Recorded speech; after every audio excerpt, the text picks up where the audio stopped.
한 주일 동안 잘 지내셨습니까? 네. 자, 우리 또 단어 한마디 하고 가야죠. 혁명을 영어로 뭐라 하죠? 레볼루션이죠. 레볼루션. 레볼루션입니다. 그죠? 혁명. 한자로는 소위 하늘에서 온 어떤 명을 바꾼다는 겁니다. 바꾼다는 겁니다. 우리가 혁명을라고 하면은 오늘 우리가 주로 다룰 게 혁명인데 혁명이라고 하면 어떻게 우리가 정의를 할 수 있을까요? 완전히 바꾸는 완전히 뒤바꾸는 거죠. 완전히 뒤바꾸는 거 맞죠? 저는 이렇게 생각을 합니다. 그러니까 혁명이라고 이름을 붙일 수 있는 것은 전과 비교해서 우리의 삶을 통째로 뒤바뀌는 것. 그러니까 우리의 삶의 방식을 완전히 바꾸는데 관여한 이벤트를 저는 혁명이라고 이름을 붙이고 싶습니다. 그래서 오늘 우리가 하게 될 게 프랑스 혁명, 그 다음에 그걸 앞서서 일어났던 과학혁명, 그 다음에 미국 혁명. 자, 그럼 이 세 가지 혁명이 우리 삶을 통째로 바꿨습니까? 바꿨죠. 과학혁명은 이제 중세에서 근대로 넘어오는 과정에서 우리의 사고와 이 생각들을 완전히 바꾸어가지고 또 그것이 계몽주의로 연결돼가지고 그게 정치적인 것을 완전히 뒤바꾸는 먼저 미국에서 최초의 시민에 의한 근대 공화국 정부가 만들어지고 있죠. 그걸 뒤이어서 프랑스 혁명에서 물론 반동도 있었고 다시 왕정 복구도 있고 복잡한 어떤 그런 과정을 거쳤지만 결국은 우리가 지금 살고 있는 체제가 뭡니까? 정치 체제가 민주주의라고 하는 것을 시민의 힘에 의해서 만들었죠. 그래서 삶의 형태를 완전히 바꾼 것이기 때문에 역사에서는 혁명이라고 이름을 붙이고 있습니다. 그렇죠? 자, 그다음에 우리가 다음 주에 다루게 될 게 우리가 우리 먹고 사는 문제에 있어서 혁명 뭐죠? 산업혁명을 우리가 다루게 될 거 아닙니까? 그죠? 그것도 우리의 삶의 방식을 완전히 바꾸었죠. 우리가 지금 살고 있는 체제가 뭡니까? 경제적으로 자본주의잖아요. 그죠? 그러니까 산업혁명에 의해서 그전의 형태하고 완전히 다른 자본주의로 바꿔냈기 때문에 우리가 역사에서는 그런 것들을 혁명이라고 이름을 부르는 것입니다. 그죠?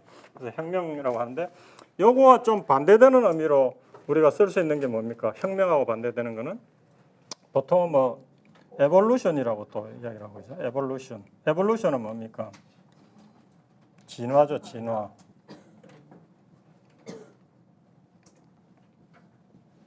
진화는 이제 점진적으로 뭔가 변화해가지고 뭐 환경에 적응을 해가면서 하는 주로 생물학적인 용어인데 우리가 이거 대칭해 쓰기는 보통 점진적인 진보, 프로그레시브 혹은 점진적인 gradual 진보니까 improvement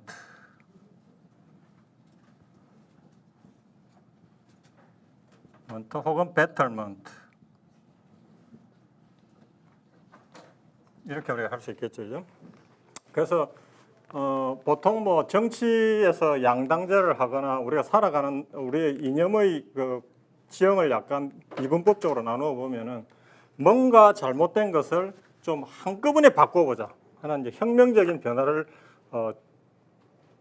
동의하는 사람들이 있는가 하면 그거는 아니다.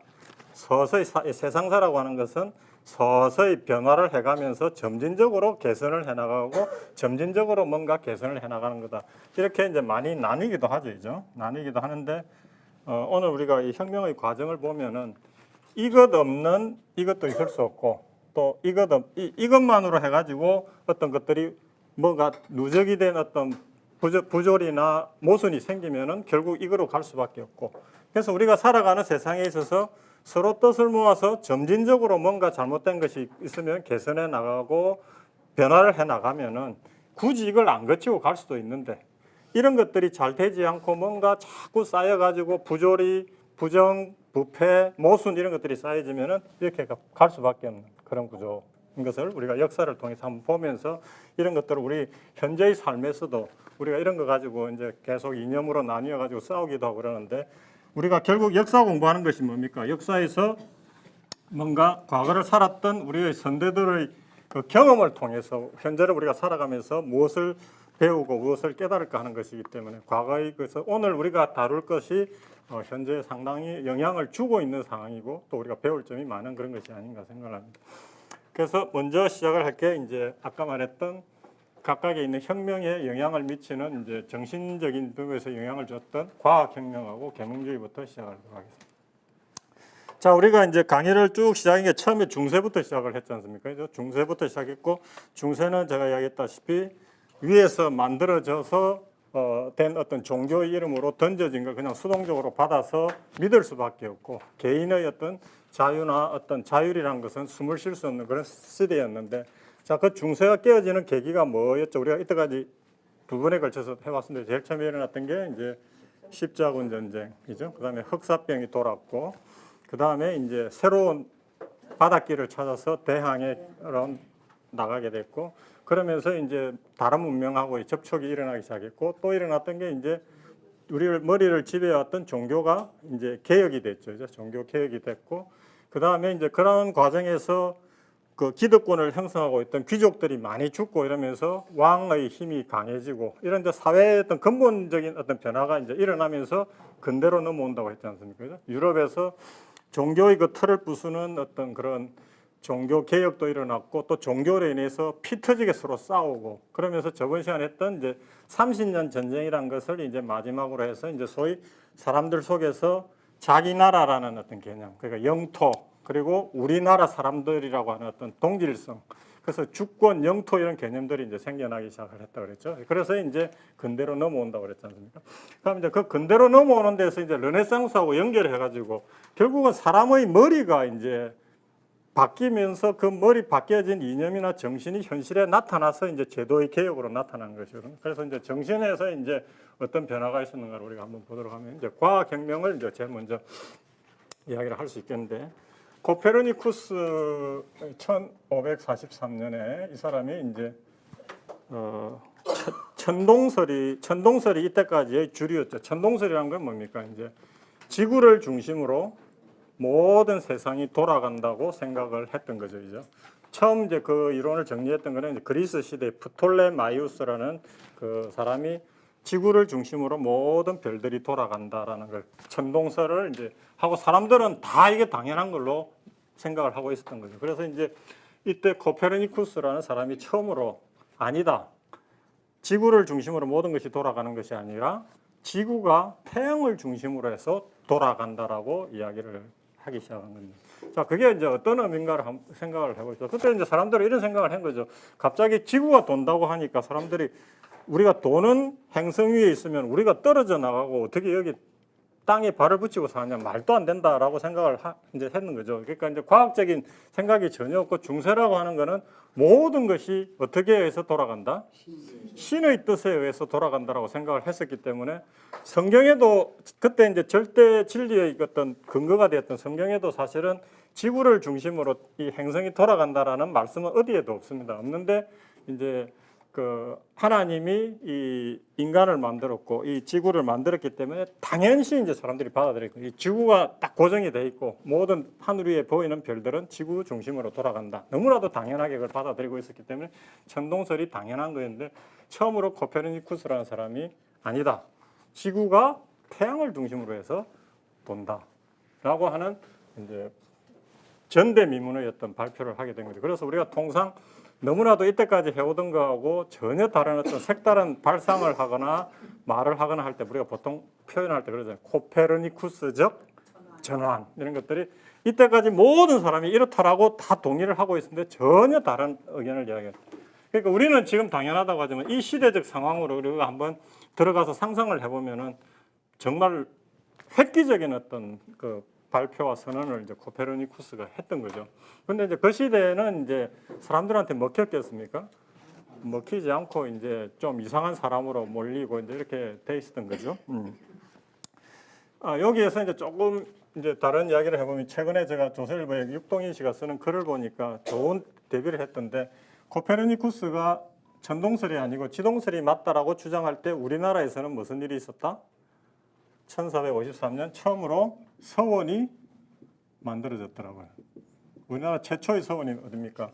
주세봉이 세운 서원이잖아요. 그 서원이 처음으로 세워졌더라고요. 그래서 그분이 쓴 글을 보니까 서양은 이제 중세의 미몽을 깨어나와가지고 이제 소위 합리적이고 과학의 길로 갔는데 우리는 이제 서원이라는 걸 처음 세워가지고 서원이 뭡니까 기본적으로 지방에서 애들 가르치는 일종의 우리로 치면 최고로 치면 사학이잖아요 사학.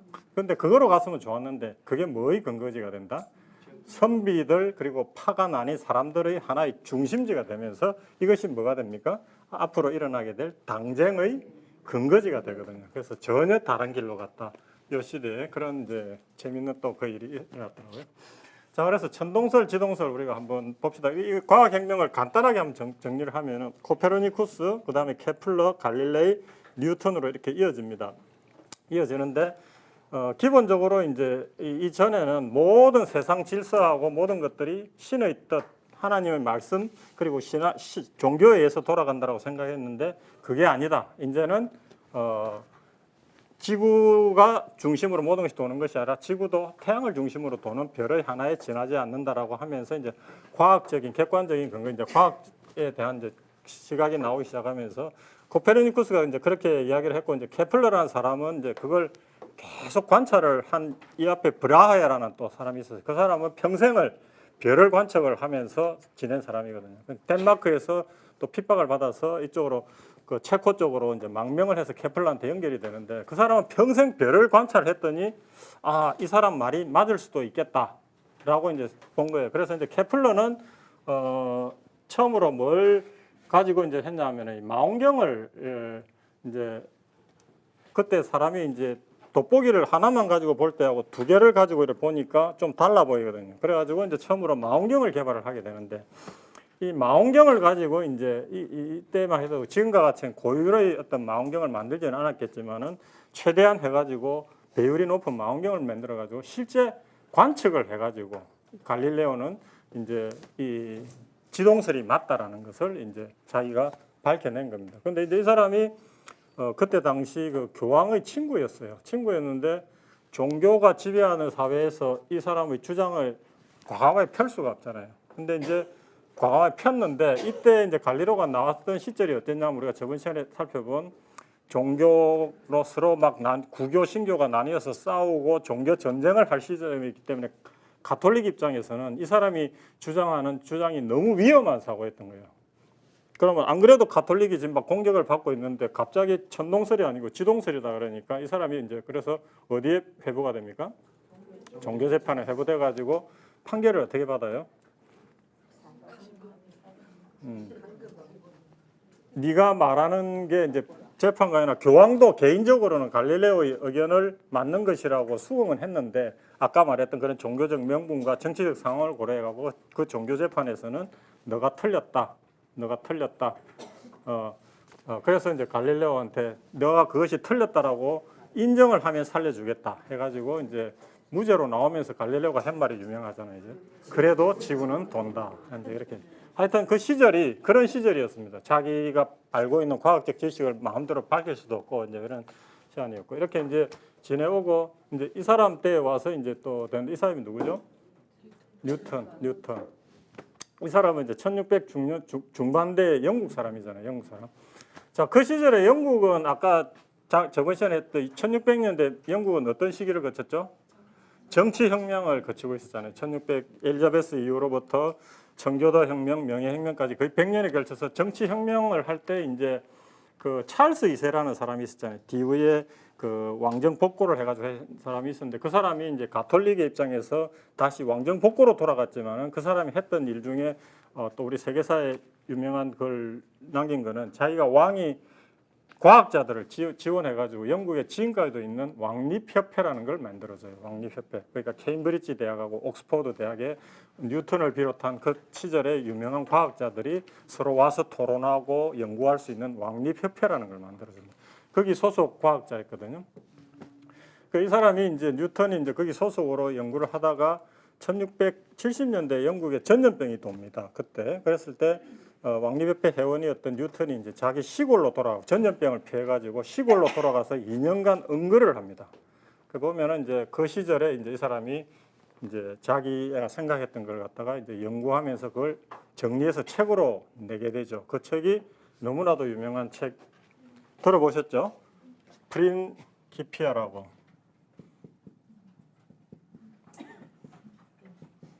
프린시피아인데 보통 프린키피아라고 있는데 이제 프린키피아라는 거는 이제 프린시플이 뭡니까? 프린시플 원리, 원칙 이런 거잖아요. 그걸 이제 라틴어로 해가지고 과학의 어떤 법칙을 자기가 정리를 했다라고 해서 책을 내는데 저게 이제 소위 과학의 혁명적인 어떤 변화를 이뤄내는 것을 이제 담고 있죠. 그게 담았던 게 이제 뭐 간단히 이야기하면은 중력, 소위 만유인력의 법칙. 뭐 우리가 일반적으로 하는 스토리에서는 이제 뉴턴이 사과나무 밑에 있다가 사과가 떨어지는 걸 보고 만유인력의 법칙을 발견했다라고 하잖아요. 그죠? 그걸 한번 우리가 생각을 해봅시다. 중세 시대에는 사과나무에서 사과가 떨어지는 것이 왜 떨어진다고 생각을 했죠? 사과가 떨어지는 것조차도 하나님의 뜻이다. 신의 뜻에 의해서 떨어진다라고 생각을 했던 시대였는데 뉴턴이 그때 발견했던 거는 떨어지는 게 뭐에 의해서 떨어진다? 중력에 떨어진다. 자, 만유인력의 법칙이 뭡니까? 만유인력의 법칙, 중력의 법칙이 뭡니까? 과학 이야기만 나오면 좀 머리가 아프죠. 저도 과학을 잘 못하기 때문에 중력의 법칙은 뭐냐면 기본적으로 뭔가 힘이 있는 것이 있으면은 그것을 끌어당긴다는 거예요. 그러니까 사과가 사과나무에서 떨어지는 거는 위로도 올라갈 수 있는데 밑으로 떨어지는 이유는 지구라는 큰 힘을 가진 지구가 있기 때문에 지구의 중심에 큰 힘이 끌어당기기 때문에 나무에서 떨어진다는 거죠. 그걸 보고 만유인력의 법칙을 발견하는 거죠. 자, 그러면 이것도 우리가 보면은 자, 지동설이라고 했던 거는 지구가 여기 있으면 이 나머지 것들이 지구를 중심으로 둥근 원으로 돈다고 생각했던 거 아닙니까? 천동설. 근데 이제 만유인력의 법칙을 이제 적용을 해보면 태양이라는 큰 항성이 여기 딱 지키고 있는 거예요. 여기서 이게 뭘 가지고 있습니까? 중력을 가지고 있는 거죠. 땡기는 거죠. 그러면서 또 이 자체로도 또 힘이 있으니까 일정한 거리를 유지하면서 도는 형태가 되는 거죠. 그 적용을 하게 되면. 그래서 이제 여기서 보면 우리가 천문학도 약간 좀 해봅시다. 태양과 같은 저런 별을 뭐라고 그럽니까? 그러니까 하나의 위치에서 딱 지키고 있는 거. 항성이라고 그럽니다. 항성. 이걸 영어로 스타. 여기에 이제 우리 지구와 같이 여기 순서가 어떻게 됩니까? 수성, 수금, 지화, 목, 토, 천왕성, 명왕성 이렇게 가져야죠. 이렇게 가는 것들을 뭐라 그럽니까? 행성이라 그러죠. 움직이는 별, 행성, 플래닛. 그래서 우리가 통상 그러잖아요. 우리가 살고 있는 이 지구를 얘기할 때 Lonely Planet이라는 책도 있잖아요. 외로운 별 이래가지고 플래닛, 행성. 자, 그러면 우리가 또 행성 주위에 우리 달같이 이렇게 도는 게 있잖아요. 우리가 또 지구가 끌어당기는 중력에 의해서 일정한 거리를 유지하면 도는 거. 이걸 뭐라 그러죠? 위성이라고 합니다. 위성. 그죠? 위성. 이걸 그래서 새틀라이트. 그러니까 우리가 지구에서도 뭐 천체 관측이나 여러 가지 목적으로 많이 쏘아 올리잖아요. 그래서 우리 지구 주위에 쏘아 가지고 뭐 여러 가지 기후를 측정하거나 하는 목적으로 많이 각국이 경쟁적으로 쏘잖아요. 그걸 우리가 인공위성, artificial satellite, 이제 artificial satellite 그 위성. 이렇게 이제 돌아가는데 이런 전체 운행도 결국은 만유인력 법칙, 중력의 법칙을 작용을 받더라는 거죠. 그러면서 이제 또 이 책에서 이제 이 사람이 쓴 게 이제 모든 것에 운동하는 것에는 법칙이 있더라. 첫 번째 법칙이 관성의 법칙, 두 번째가 가속도의 법칙, 세 번째가 작용 반작용의 법칙. 뭐 이런 거 시험에 아주 잘 나오는데 이거 좀 외우는 게 중요하라. 원칙이 중요해. 관성의 법칙은 뭡니까? 뭐 그냥 예로 생각하면 되죠. 우리가 버스 속에 서 있다가 갑자기 급정거하면은 기사가 부른 듯이 우리 앞으로 팍 튀어나가잖아요. 이제 그거는 이제 자기가 항상 자기가 하고 있던 운동을 그대로 유지하려고 하는 힘, 그게 관성이거든요. 그게 있는데 다른 그게 되면은 그 반대로 하게 된다는 거예요. 그러니까 계속 뛰고 있었으면은 계속 뛰고, 계속 서 있으면은 계속 서 있는 걸 지키려고 하는 그 관성이 있는데 그런 것들이 있다라는 거죠. 그다음 가속도의 법칙은 자, 우리가 축구공을 찼다. 어제 우리가 참 극적으로 우리가 이겼는데 축구공을 찬다고 생각했어요. 페널티킥 세게 찬다고 빵 찼는데 위로 넘어가 버렸잖아요. 그죠? 그렇지 않고 살 찬데도 정확하게 들어간. 결국은 힘이라고 하는 것은 그 스피드, 힘에 의해서 다른다. 그러니까 굉장히 빨리 차면은 멀리 가고 살 차면은 정확하지만 살 가고. 그게 가속도의 법칙이에요. 작용 반작용의 법칙은 내가 작용을 하면은 오는 거에 거쳐서 서로 반대하는 게 있다. 우리가 지금 생각해 보면 어떻게 보면 생활 속에서 당연한 법칙인데 이런 것들을 가지고 이제 보니까 세상 돌아가는 이치들이 이제 이해가 되고 보이기 시작하더라는 거죠. 그래서 이제 뉴턴이 이제 이후에 이제 소위 이때까지는 모든 세상 돌아가는 것이 신의 뜻에 의해서 다 돌아간다라고 생각을 했는데 그게 아니라 보니까 세상에 각종 것들이 작동하고 움직이는 것들이 하나의 원칙이나 법칙에 의해서 돌아가더라. 그래서 이제 소위 기계론적 우주관이 이제 생겨나기 시작합니다. 어떤 기계가 돌아가는 것처럼 하나의 어떤 작동 원리나 원칙, 법칙에 의해서 돌아가더라. 그래서 이제 그때부터 사람들이 신의 뜻에서 이제 벗어나서 이 자연 속에 흐르는 어떤 그런 원칙과 법칙 이런 것들을 찾아내기 위해서 이제 과학이 이제 막 발전을 하게 되는 겁니다. 그죠? 근데 이때 뉴턴이나 이런 분들은 기본적으로 무신론이 아니었고 이 양반들은 다 유신론이었습니다. 신의 존재를 인정을 하면서 어떤 입장에서 과학을 연구했냐면은 자 그러면 신이 이 세상을 만들었을 때는 신의 뜻, 그다음에 제가 했던 신의 뜻이라고 하는 거 섭리가 작용을 해서 어떤 그런 원칙을 가지고 세상을 만들었을 것이다. 그럼 우리 인간의 의무는 그 속에 작동하는 소위 그 법칙과 원칙을 찾아내는 것이 나의 의무고 그게 과학이다. 이렇게 이제 갔던 거죠. 그러니까 그때는 종교하고 과학이 서로 대립하는 관계가 아니고 하나로 포섭이 되는 과정에서 같이 갔던 그런 시대였습니다. 그래서 신 중심에서 이제 소위 인간 이성을 해서 진리 탐구로 가는 그런 게 됐고요. 그다음에 이제 이런 이제 과학적인 이제 이런 것들을 기반으로 해서 이제 정치와 철학 이런 쪽으로 이제 영향을 미쳐가지고 이제 우리가 계몽주의 시대로 넘어오게 됩니다. 자, 계몽주의, 계몽이라는 게 뭡니까? 자, 계자가 우리가 보통 계시 뭐 이런 거 할 때 우리가 뭔가 계시를 받았다. 계시를 받으면 우리한테 뭐가 일어납니까? 깨달음이 일어나잖아요. 깨달음, 뭔가를 자각을 하게 되는 게 1개월 깨잖아요. 몽은 뭡니까? 무지몽매한 상태. 무지몽매한 상태. 그 계몽이라는 거는 무지몽매한 상태에서 깨어나는 어떤 거. 이렇게 생각하면 됩니다. 우리의 머리가 깜깜했던 시절, 우리 머리가 깜깜한 것으로 꽉 차 있을 때 뭔가 빛을 켜주는 것, 그죠? 라이시 뭡니까? 라이시 빛이잖아요. 빛. 인이 뭡니까? 영어에서 인자 들어가면은 명사에 인자가 들어가면은 동사를 만들어줍니다. 인라이트라면은 라이시 빛이라는 명사잖아요. 앞에 인이 들어가면은 빛을 켜주다, 빛을 밝게 하다.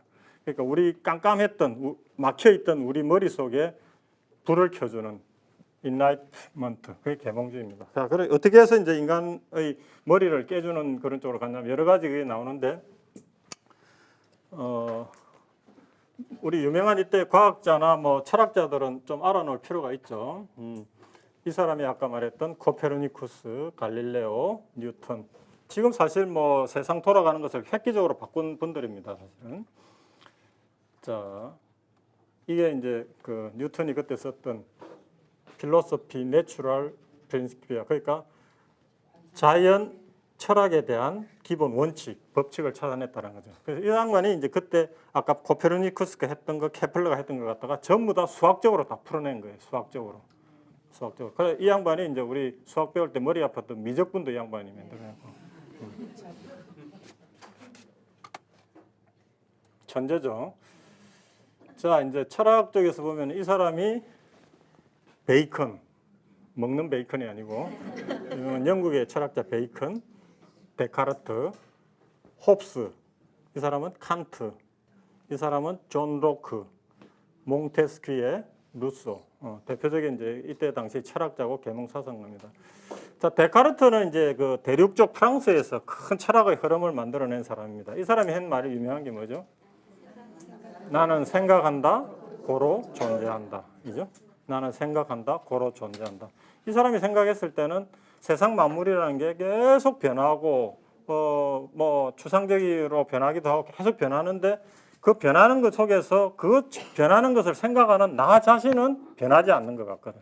그래서 이제 생각해냈던 게 나는 존재한다. 고로 생각한다. 생각하는 나가 중요하더라는 거죠. 예, 그래서 이제 이 사람을 이제 특정을 해서 모든 것을 갖다가 생각하고 이성적으로 판단하고 하는 어떤 그런 주의로 해서 이제 합리주의라는 게 이제 대륙 쪽에서 생겨나게 됩니다. 데카르트를 기반으로 해가지고. 그래서 이제 이쪽에서는 이제 어떤 생각하는 어떤 이성에 따라서 판단을 하고 하는 것이 바로 합리 아닙니까? 이제 합리라고 하는 게 우리가 그냥 주어진 것을 갖다가 그대로 받아들이는 것이 아니라 우리가 아까 말했던 깨어진 머리로서 고민하고 판단하고 해가지고 뭔가 결과를 도출하는 어떤 합리. 그래서 이제 여기에서는 논리적인 흐름에서는 어떤 게 나오냐면 연역법. 연역법이 뭐죠? 3단 논법을 생각하시면 돼요. 큰 어떤 참인 명제에서 논리적으로 해보면 쫙쫙 이렇게 내려오는 방식이죠. 그걸 연역법이라고 우리 그러잖아요. 그죠? 이런 흐름이 나오고. 자, 영국에서는 이 베이컨이라는 사람이 이제 했던 말 중에 유명한 게 뭡니까? 아는 것이 힘이다. 아는 것이 힘이다. 이 사람은 뭘 주장을 했냐면은 여러 다양한 사실들을 모아서 조사하고 관찰하고 그리고 자기가 직접 경험을 하고 그래서 어떤 가설을 세우고 그런 사실들을 모아가지고 실험을 해보고 관찰을 해보고 하더니 뭐가 어떤 새로운 진리에 도달하더라. 그 방법론을 제시를 한 거거든요. 그래서 이제 영국의 중심으로 해서 베이컨을 중심으로 해서 이제 경험주의가 만들어지면서 이게 아까 논리적인 대응 방법으로는 귀납법적으로 이제 간 거죠. 귀납법은 뭐죠? 이러한 사실, 이러한 증거 이런 것들을 쫙 모아봤더니 결론이 이렇게 가더라. 그죠? 연역법은 위에서 참인 명제를 근거로 해갖고 밑으로 하나하나씩 논리를 끌어내는 거에 비해서 귀납법은 참인 것들을 찾아서 그런 것들을 근거로 해서 위로 이제 또 다른 결론을 도출하는. 그래서 이제 큰 어떤 이 흐름을 하면서 이런 철학적인 흐름에서 이제 소위 그 정치적으로 다양한 이제 이론들을 내는 이제 소위 계몽주의자들이 나타나게 됩니다. 이 홉스를 우리가 제일 먼저 한번 살펴보면요. 홉스 하면 생각나는 책이 있지 않습니까? 뭐죠? 리바이어든. 이 사람이 쓴 책에 유명한 리바이어든이라는 게 있어요. 리바이어든은 뭐냐면은 성경 그 욥기에 보면은 그 바다에 사는 아주 흉측한 큰 괴물 같은 거를 리바이어든이라고 부르는데 이 사람이 쓴 책에서 이제 책 제목이 리바이어든인데 주장한 게 뭐였냐면은 옛날 자연 상태의 인간으로 돌아가 보니까 그때 당시 사람의 삶이라는 게 뭐냐면은 만인 대 만인의 투쟁. 그러니까 서로 먹고 먹히는 그런 상태였다라는 거죠. 그러면은 그 상태, 자연 상태가 지속이 되면은 사람들이 살 수 있습니까? 못 살고 강한 자만이 살아남고 정말 그 동물의 세계나 마찬가지잖아요. 그래서 이 사람이 주장했던 거는 그런 상태에서 사람들이 어떤 질서를 가지고 살기 위해서 그런 자기의 권리를 뭔가 누구한테 양도를 해가지고 그 사람이 이제 지휘를 하도록 한다라는 의견을 냈고, 그래서 이 사람은 이제 뭐냐면은 소위 만인 대 만인의 투쟁이라고 하는 그 동물적인 상황에서 인간이 보다 인간적으로 살기 위해서 인간들이 합의를 해가지고 자기의 권리를 절대 권력, 소위 국가라고 하는데 국가를 그때는 지도하는 게 누구? 왕이라고 하는 절대 군주한테 양도를 해갖고 그 절대 군주가 절대적으로 그 사람들을 지배를 해야만이 이 사회가 안정적으로 그리고 질서 있게 돌아간다라고 이제 주장을 했던 겁니다. 그래서 이 사람은 이제 뭘 지지를 하게 됐다? 그러니까 민주주의나 이런 것들이 아니고 절대 왕정. 그래서 이제 그 비교를 한번 보면서 보면은 자 홉스가 이제 먼저 그 이야기를 해가지고 자연 상태는 아까 만인 대 만인의 투쟁인데 그걸 양도를 해갖고 절대 권력을 가진 왕이 다스리는 어떤 그런 국가, 나라 이런 것에 대한 이제 이론적인 걸 낸 거죠. 근데 이제 그 이후에 나온 이제 존 로크라는 사람, 이 사람도 참 재밌는 사람입니다. 존 로크. 이 사람은 홉스 말이 틀렸다. 그게 아니다. 이 사람은 제가 저번 시간에 그 영국의 정치 혁명할 때 명예혁명 과정이 그 네덜란드에 있던 윌리엄하고 메리가 넘어와서 피를 흘리지 않고 영국에 입헌군주제를 만든 게 명예혁명이라고 했잖아요. 그때 당시에 윌리엄하고 같이 왔습니다. 원래는 로크가 의사입니다.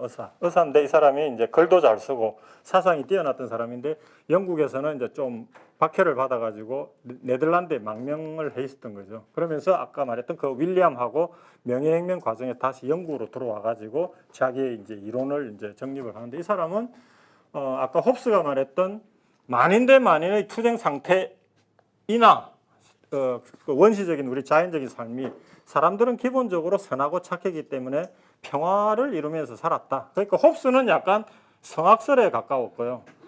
로크는 성선설에 좀 가까웠습니다. 그래가지고 이제 이 사람은 주장하기는 사람들이 서로 합의를 해가지고 서로 사람들 간의 일종의 계약에 의해서 그런 권리들을 양도를 하는데 그거는 이제 일종의 사람들이 합의를 해가지고 국가를 만드는데 그 국가가 왕이 있지 않고 사람들의 뜻을 모은 하나의 어떤 정부 형태이다.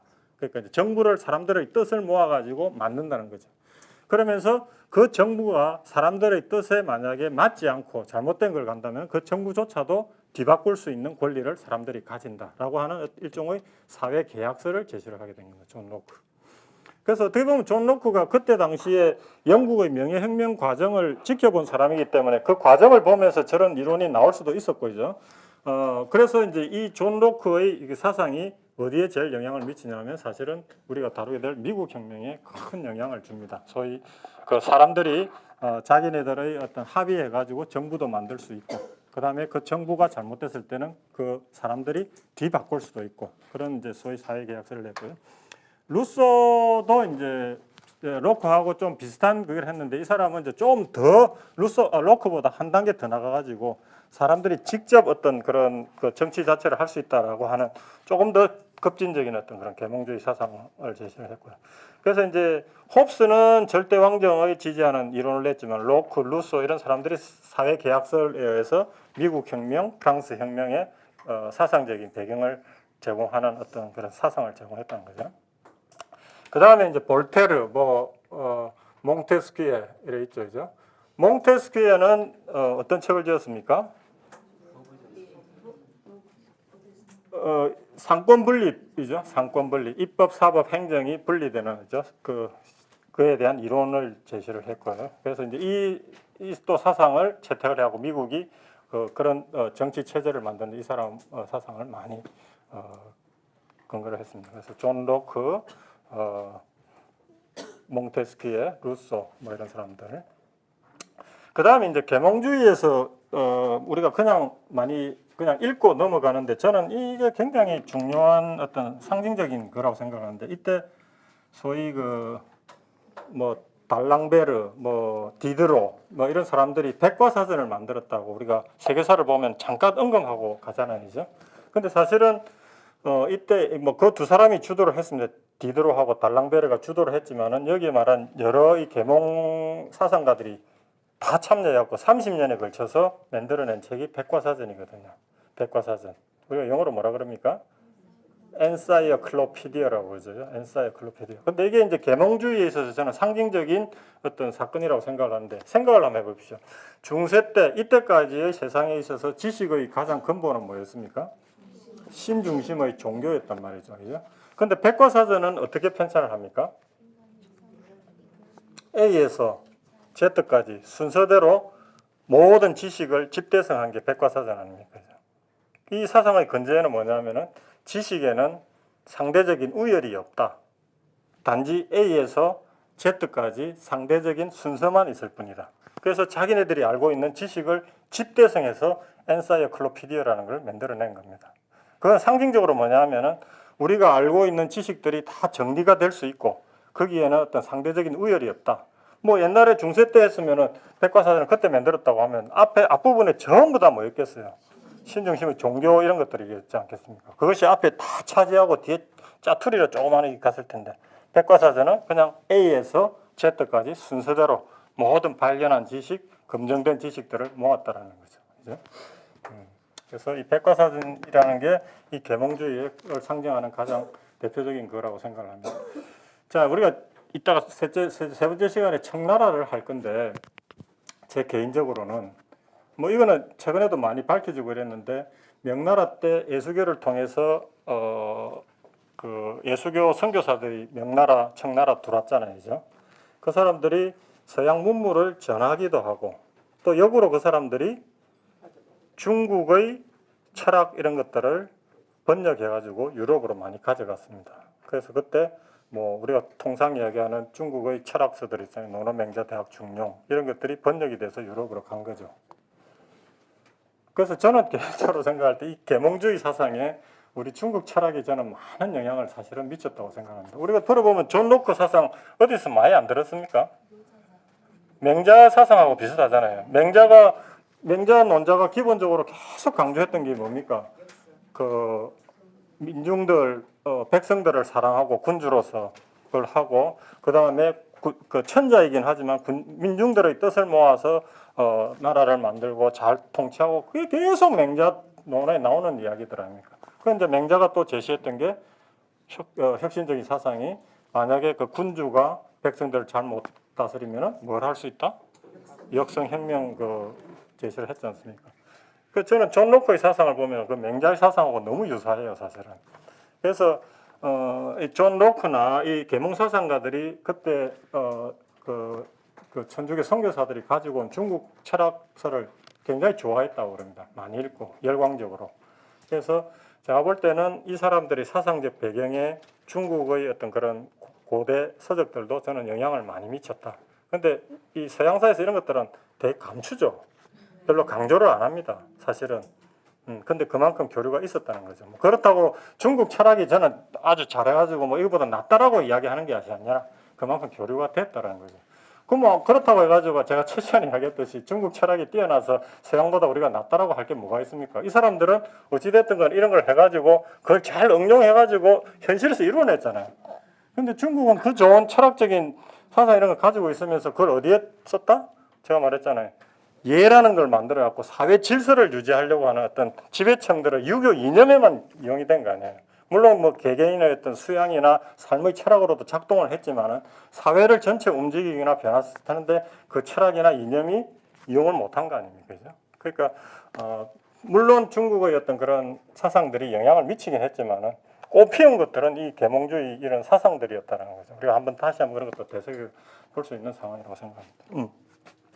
자, 그래서 이제 과학혁명하고 계몽주의하고요. 그 다음에 이제 미국으로 넘어가겠습니다.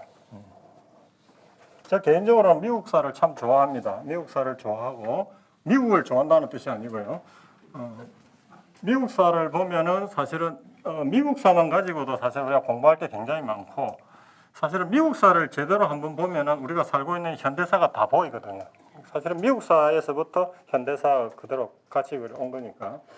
그리고 미국이란 사회를 우리가 이해하지 않고는 현대를 살아가기 어렵지 않습니까? 그죠? 미국이 어찌됐든 간에 지금 전 세계에 어떤 여러 영향을 미치고 있기 때문에 그래서 우리가 미국의 어떤 생겨난 배경과 이런 것들을 좀 보면은 좀 더 미국을 잘 이해할 수 있지 않을까라는 생각을 합니다.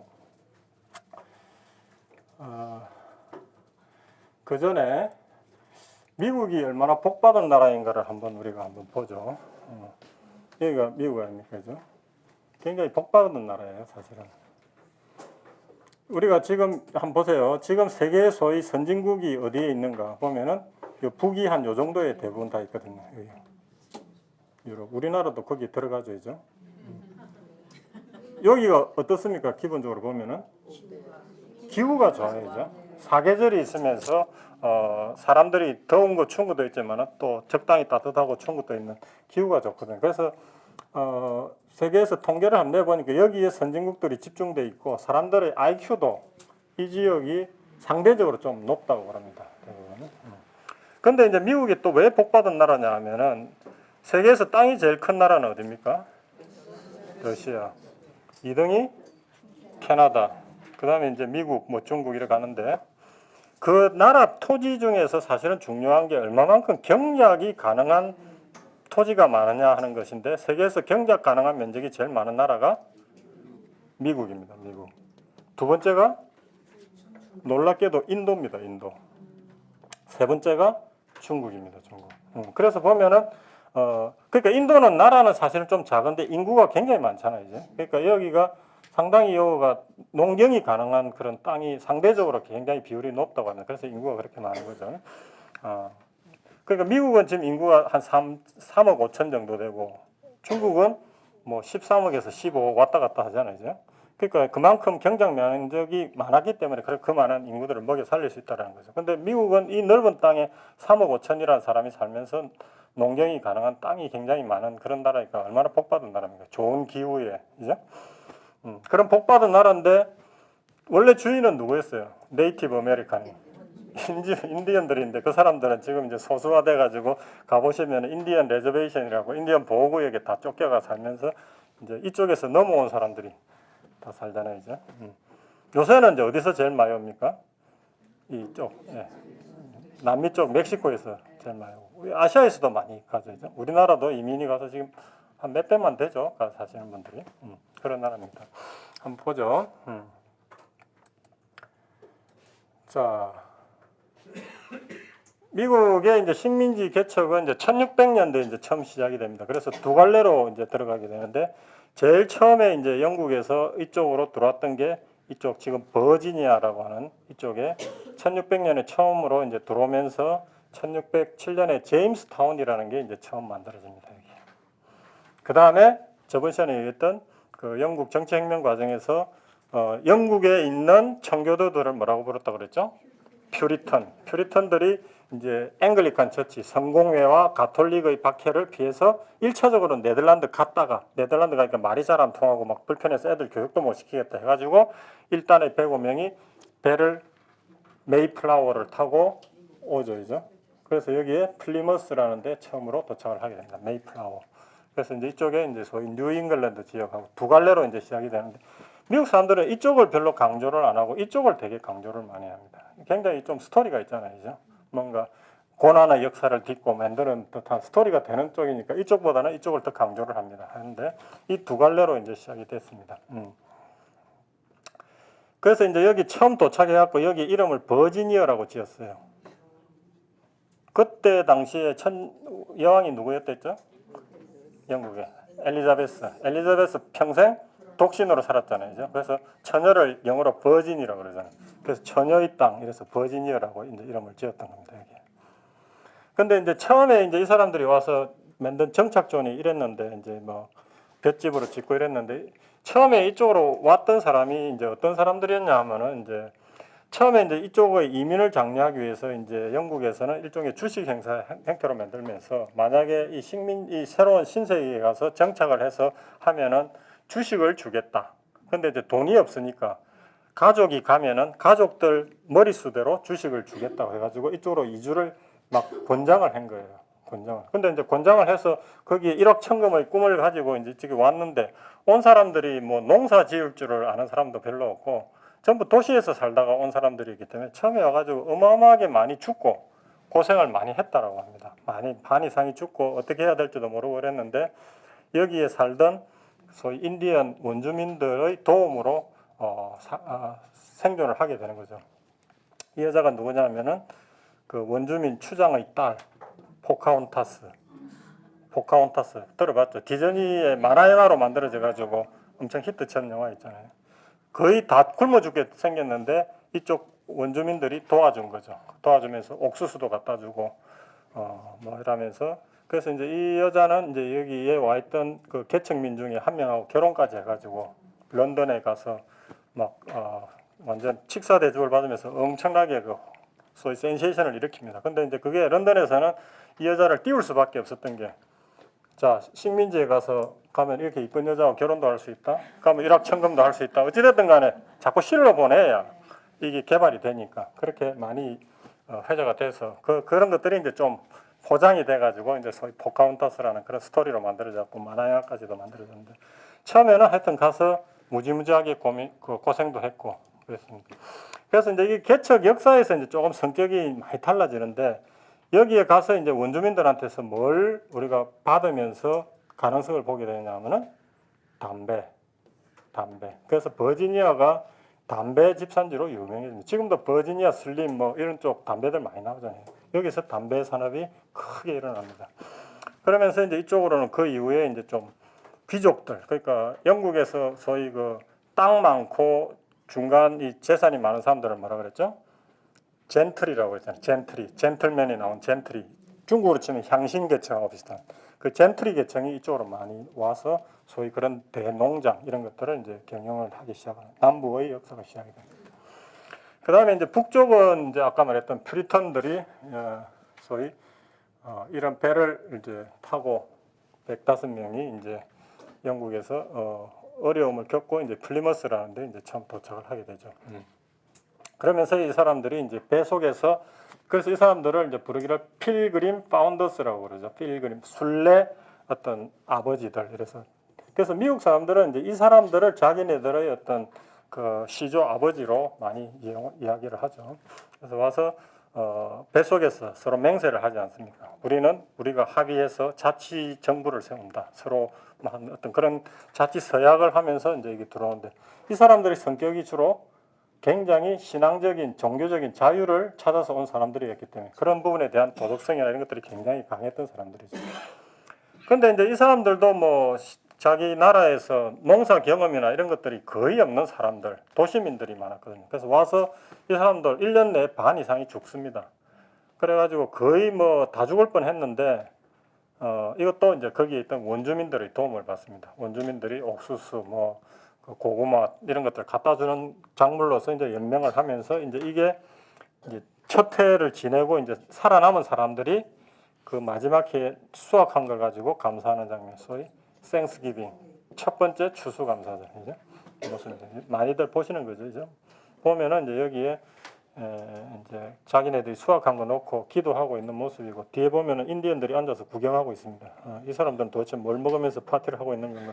이 사람들 없었으면 이 사람들 살아남을 수 없었어요, 사실은. 그러면서 이때 이제 처음으로 여기에서 잡아서 기르던 가축 뭐죠? 칠면조를 이제 그 추수감사절에 먹는 그런 관습도 이제 생겨나기 시작. 그래서 여기서 이제 소위 북부 이제 그 식민지가 이제 시작이 됩니다. 근데 이제 자 한번 봅시다. 그 이후에 이제 가면 이 북아메리카 쪽이 이제 유럽 쪽에서 오게 되는데 초기에 이제 영국에서 이제 이쪽으로 아까 제가 한 갈래가 왔고 이쪽으로 한 갈래가 왔다 해서 이제 여기에 소위 북부 동부 연안을 중심으로 13개 주가 이제 처음으로 이제 식민지가 만들어지는 겁니다. 그다음에 근데 이때 이제 프랑스도 많이 왔어요. 프랑스도 거의 동시대에. 그럼 이제 프랑스 사람들은 이제 이쪽으로 와고 캐나다 쪽으로 와가지고 이쪽에 있는 강이 세인트 로렌스 강이라는 데 있는데 그쪽을 따라 들어오면서 프랑스 사람이 이쪽으로 왔던 목적은 뭐였냐면은 모피 사냥. 그러니까 그때 유럽에서 수요가 많았던 게 모피로 만든 모자, 털 모자. 그러니까 비버라고 있잖아요. 비버. 아주 귀엽게 생긴 조그만 동물, 털 많은 거.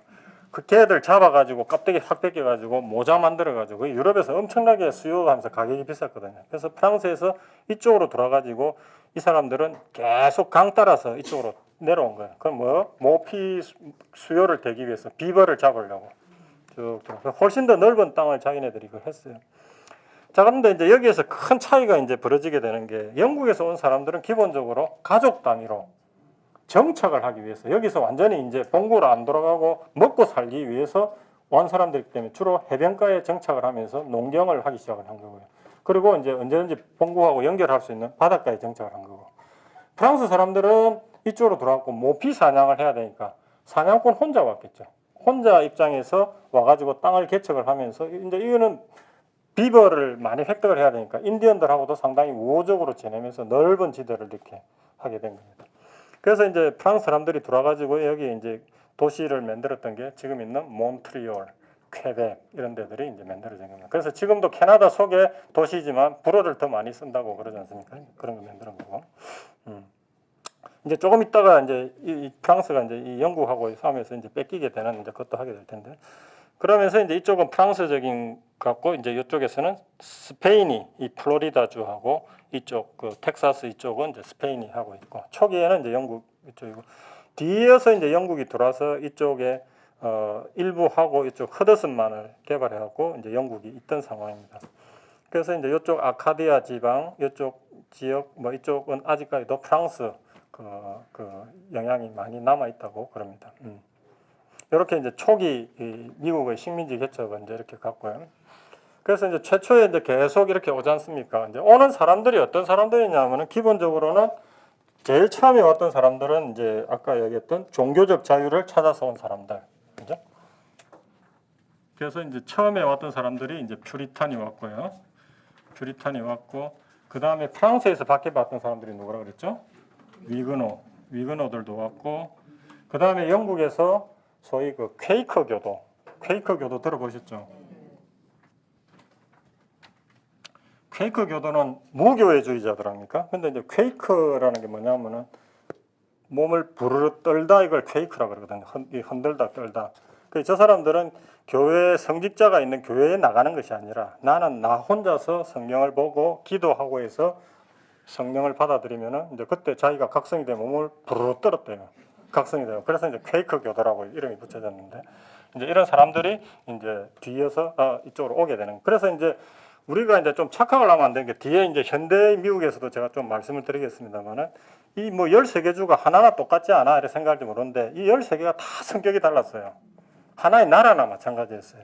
제일 처음에 와서 이제 도착을 했던 게 이제 이쪽에 매사추세츠가 이제 소위 초기 퓨리탄들이 온 거죠. 초기 퓨리탄들은 이제 우리 생각해 보면 그때만 하더라도 종교적인 어떤 그 뭐라나 소위 그 펀더멘탈한 아주 기초적인 어떤 그 베이직한 걸 지키려고 하는 엄격성이 굉장히 강했던 사람들이거든요. 그러니까 그 사람들이 와서 매사추세츠에 처음 하고 그 다음에 거기서 조금 차이가 나는 사람들이 이제 분파로 떨어져 나간 게 로드 아일랜드, 코네티컷 이렇게 가고요. 그 이후에 이제 뭐 아까 말했던 저 퀘이커 교도 같은 사람들은 무교회주의면서 좀 관용이 좀 있는 사람들, 그 사람들이 들어왔던 데가 이제 펜실베니아 이 중간 쪽으로 들어오고 뉴욕, 뉴저지 이쪽은 좀 비교적 상업이나 이런 것들을 하려고 약간 좀 깨어 있는 사람들이 들어오게 되고 버지니아 이쪽은 아까 이야기했잖아요. 초기에 들어오면서 젠틀이 이런 사람들이 중심으로 갖고 대농장 경영으로 간 거죠. 그죠? 노스캐롤라이나, 사우스캐롤라이나, 조지아. 이 남부 쪽은 비교적 좀 그 귀족 성향이 강한 사람들이 들어와가지고 대농장을 경영을 하면서 그래서 이제 나중에 이쪽 남부가 노예들을 많이 가지게 되는. 근데 이제 상층부들은 귀족 성향이 상당히 강한 사람들이 들어왔고 여기서는 이제 정말 자유를 찾아서 그래서 이제 사람들이 이제 이때를 구성하는 사회 사람들의 성격이 막 어떻게 보면은 정말 중구난방이었다고 보면 됩니다. 일부의 어떤 이런 신앙적인 자유를 찾아서 온 사람들도 있었는가 하면은 소위 농민들은 어떤 사람들이냐면 저때 영국에서 뭐가 많이 있었다고 그랬죠? 인클로즈 운동. 그러니까 양모를 생산하기 위해서 그 땅에서 농민들을 막 쫓아내는 그런 운동들이 인클로즈라고 있었잖아요. 그러면 땅에서 쫓겨난 농민들이 갈 데가 없어서 도시에 와서 임금 노동자로 가기도 했고 일부는 이제 신대륙으로 오기도 했고 그다음에 이제 뭐 도시화가 되고 뭐 이러다 보니까 도시에 죄수 불황자들 많았지 않겠습니까? 그래서 죄수를 본국에서 또 상당 부분 보냈고 그다음에 이제 새로운 어떤 기회를 찾아서 정치적 자유를 찾아서 그래서 어떻게 보면 중구난방 온갖 종류의 사람들이 다 왔다라고 생각을 하면 됩니다, 사실은. 그래서 초기에 이제 이쪽으로 죄수도 많이 보냈고요. 그래서 이제 죄수를 보내다가 이제 도저히 이제 미국이 독립을 해서 죄수 보낼 데가 없어져 갖고 한 데가 호주 아닙니까, 그죠? 처음에는 이제 이쪽으로 죄수를 많이 보내다가 미국이 독립을 하면서 그 갈 데 없는 죄수들을 보내기 위해서 이제 호주 쪽으로 처음 시작이 된 거죠. 그래서 다양한 사람들이 와서 이제 이 13개 식민지를 건설을 하게 됐던 거죠. 자, 그러면서 이제 이 잘 갔으면은 문제가 없는데 이제 이 사람들이 이제 독립을 하려고 이제 운동을 하게 되지 않습니까?